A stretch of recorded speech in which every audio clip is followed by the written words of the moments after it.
Congress high command ಸೂಚನೆ ಮೇರೆಗೆ ಮುಖ್ಯಮಂತ್ರಿ ಸಿದ್ದರಾಮಯ್ಯನವರು ತಮ್ಮ ರಾಜೀನಾಮೆಯನ್ನು ನಾಳೆ ಮಧ್ಯಾಹ್ನ ಕೊಡ್ತಾರೆ ರಾಜಭವನದಲ್ಲಿ. ನೋಡ್ತಾ ಇರು, ನಾಳೆ ನಾನು ಮಾಡೋ ಕೆಲಸಕ್ಕೆ ಹಂಗೆ ಫ್ರೀಸ್ ಆಗ್ಬಿಡ್ಬೇಕು. You should congratulate Siddaramaiah.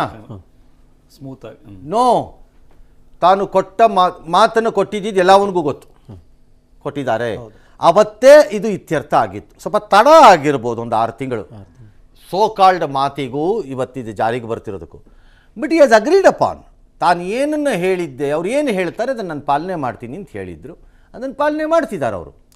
ಅವರನ್ನು ಎಷ್ಟೇ ರೊಚ್ಚಿಗೆಬ್ಬಿಸಲು ಕೆಲವರು ಪ್ರಯತ್ನ ಪಟ್ಟಿದ್ದರು, ಎಷ್ಟೇ ಅವ್ರನ್ನ ಎತ್ತಿ ಕಟ್ಟಿ ಮಜಾ ನೋಡೋಣ ಅಂತ ಕೆಲವರು ಹೊರಟಿದ್ದರು, ಅದು ವರ್ಕೌಟ್ ಆದಂಗಿಲ್ಲ. ಅಂದರೆ ಆ ಸ್ಥಿಮಿತವನ್ನು ಅವ್ರು ಕಳ್ಕೊಂಡಿಲ್ಲ, ನಂಬರ್ 1. ನಂಬರ್ 2, ಕಳ್ಕೊಂಡಿದ್ದಿದ್ದರೆ he would have entered into a danger zone. ಯಾಕೆ ಅಂತ ಹೇಳ್ತೀನಿ. ಹೈಕಮಾಂಡ್ ಬದಲಾಯಿಸುತ್ತೇವೆ ಎಂಬ ಸಂದೇಶ ಬಂದ ಮೇಲೆ MLAಗಳ ಹತ್ರಕ್ಕೆ ಹೋಗಿದ್ದಿದ್ರೆ ಸಿದ್ದರಾಮಯ್ಯನವ್ರ ಸಪೋರ್ಟು ಕೆಳಗೆ ಬರ್ತಿತ್ತು. ಬರಕ್ಕೆ ಮೊದಲು ಹೋಗಿದ್ದಿದ್ರೆ ಜಾಸ್ತಿ ಇರ್ತಿತ್ತು. ಸಂದೇಶ ಬಂದುಬಿಟ್ಟ ಮೇಲೆ ಈ ತಟಸ್ಥ ಪಾರ್ಟಿ MLAಗಳಿರ್ತಾರಲ್ಲ, ಅವರೆಲ್ಲ ಒಂದು ಸೈಡ್ಗೆ ಹೋಗ್ಬಿಡೋರು. ಹಂಗಲ್ಲ ಆಗಲ್ಲ ರೀ, ಪಾರ್ಟಿ ಹೇಳಿದ್ಮೇಲೆ ಒಪ್ಕೋಬೇಕಲ್ವೇನ್ರಿ. ಅವ್ರು ಯಾವತ್ತೂ ಪಾರ್ಟಿ ಪರ, ಅವ್ರು ಸಿದ್ದರಾಮಯ್ಯನೂ ಅಲ್ಲ, DKನೂ ಅಲ್ಲ. ಅವರೆಲ್ಲ ಒಂದು ಸೈಡ್ಗೆ ಹೋಗ್ಬಿಡೋರು. ಪಾರ್ಟಿ ಏನು ಹೇಳುತ್ತೆ ಅದು ಮಾಡ್ತೀವಿ ರೀ ಅಂತ.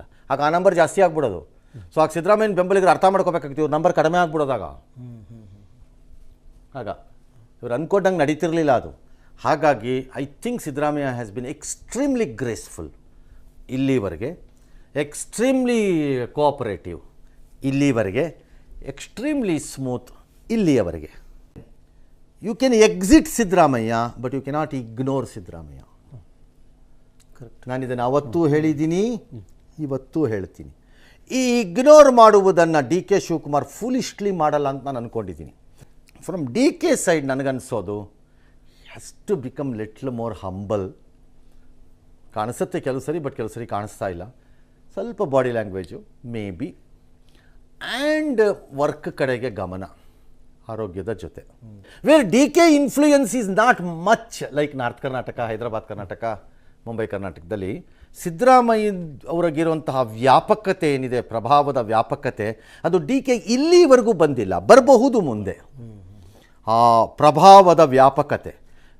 ಅಂದರೆ ಸಿದ್ದರಾಮಯ್ಯ ಕೊಪ್ಪಳಕ್ಕೆ ಹೋದರೂ ಓಟ್ ತರ್ತೀನಿ ಅಂತಾರೆ, ನಿಮಗೆ ಬಿಜಾಪುರಕ್ಕೆ ಬಂದರೂ ಬರುತ್ತೆ, ಮೈಸೂರಿನ ಸಿದ್ದರಾಮನುಂಡಿಗೂ ಬರುತ್ತೆ, ಇಲ್ಲೆಲ್ಲೋ ಮಂಡ್ಯಾಗೂ ಬರುತ್ತೆ. ಬೇಕಾರೆ ಆ ವ್ಯಾಪಕತೆ ಇಲ್ಲದೆ ಇರೋದ್ರಿಂದ there may be few people ಅವರುಗಳು ಇದಾಗ್ಬೋದು. ಆ್ಯಂಡ್ ಪರ್ಟಿಕ್ಯುಲರ್ಲಿ ಗ್ಯಾಂಗಪ್ ಆಗಿ ಅಹಿಂದ ಅಂತಾನೋ ಅಥವಾ OBC ಬೇರೆ ಇದನ್ನು ಹೆಸರಿನಲ್ಲಿ ಏನೊಂದು ಗ್ಯಾಂಗಪ್ ಆಗಿ ಒಂದಿಷ್ಟು ಕಿರುಕುಳ ಆಗಬಹುದೇನೋ.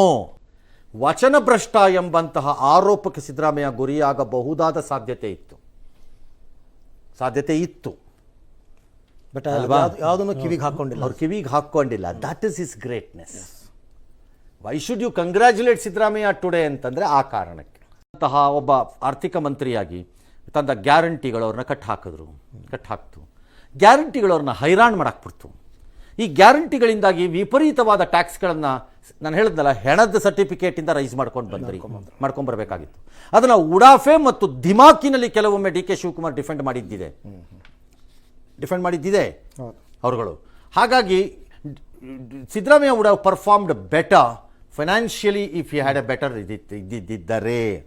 ಅದಕ್ಕೆ ತಕ್ಕಂತೆ ನಡೆದ ಉಳಿದ ಬೆಳವಣಿಗೆಗಳು ಎಲ್ಲವೂ ಆಗಿ ನನ್ನ ಪ್ರಕಾರದಲ್ಲಿ ನುಡಿದಂತೆ ನಡೆದಿದ್ದಾರೆ. ಬಟ್ ನುಡಿದಂತೆ ನಡೆದಿದ್ದರಿಂದ ಕರ್ನಾಟಕಕ್ಕೂ ಬಿದ್ದಿದೆ ಹೊಡೆತ.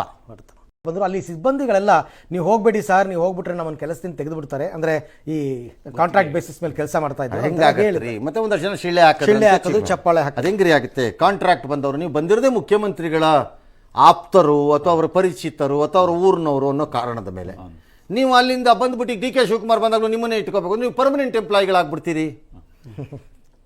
ಹಂಗಾಗಲ್ಲ ಅದು. ಬಿಕಾಸ್ ನೀವು ಬಂದಾಗಲೇ ನಿಮ್ಗೆ ಅರಿವಿರಬೇಕದು.